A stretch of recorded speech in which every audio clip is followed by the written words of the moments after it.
Magaalaa Adaamaa kutaa magaalaa Abbaa Gadaatti waajjirri daldalaa aanaa Odaa konfereensii daldaltoota geggeesse. Kaayyoon konfereensichaas daldala seeraan alaa maqsuun bu'a qabeessummaa hojii daldalaa mirkaneessuun haala danda'amu irratti hubannoo hawaasa daldalaa cimsuuf ta'uun ibsameera. Bulchaan aanaa Odaa obbo Fiqaaduu Bayyanaa daldalli seeraan alaa dinagdee quucarsuun madda rakkoo bulchiinsa gaarii ta'a. Kanaafuu hawaasni daldalaa hojii olaantummaa seeraan mirkaneessuu keessatti ga'eesaa baachuu akka qabu dhaaman.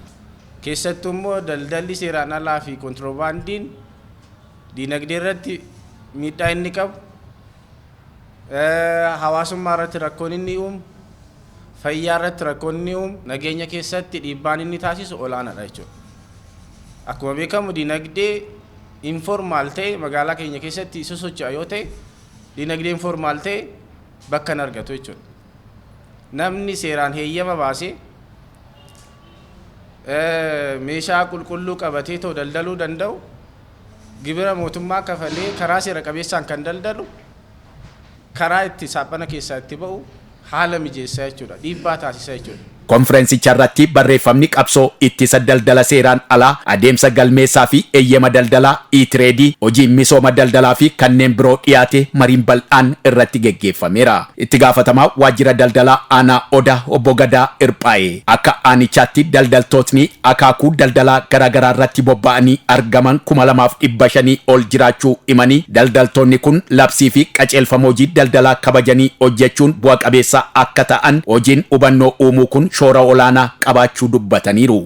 Daldalaa yeroo yerootti irra deebiidhaan manaa manatti to'annoo gaggeessinaa daldalaan keenya akka labsiiwwan mootummaa jedhuun eegee akka inni daldalatudha.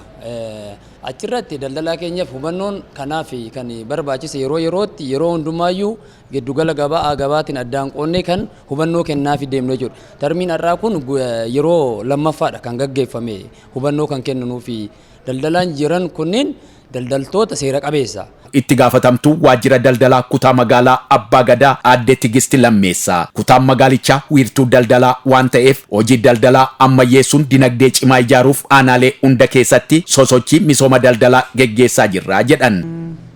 Akkuma beekamu kutaan magaalaa keenyaa daldalaan baay'inaan kan keessatti argamuu fi keessummaan adda addaallee gaafa dhufanii yaa'u Adaamaa gudditti jechuuf hin danda'ama jechuudha kutaan magaalaa Abbaa Gadaa. Akkasumas immoo daldalli kan keessatti baay'atu daldalli seera alaa adda addaallee kan keessatti mul'atan ta'uu isaati jechuudha.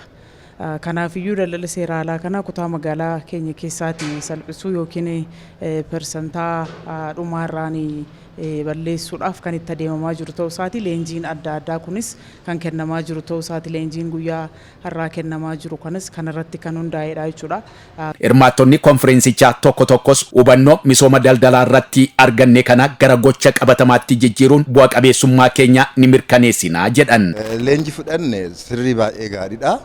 Maal seetan nuti amma kanaan dura hubannoo kennin barumsa hin qabneen kan daldalluyyuu amma immoo seera qabeessa fi seeraan daldalamu sirruma gaarii akka ta'e hubanneerra hubannoo gaarii fudhanneerra ዘንድሮ ዓመት እየተደረገ ያለው ነገር ለነጋዴ ህብረተሰብ መልካም ግንዛቤ ስርዓትና ህጉን በተመለከተ መልኩ ንግዱን እንዲሰራና መብቱና ግዴታ አውቆ እንዲቀሳቀስ የተደረገ ያለው ነገር ሙሉ ግንዛቤ አግኝቶ ዛሬም እኛም ግንዛቤ አግኝተን ተመልሰናል።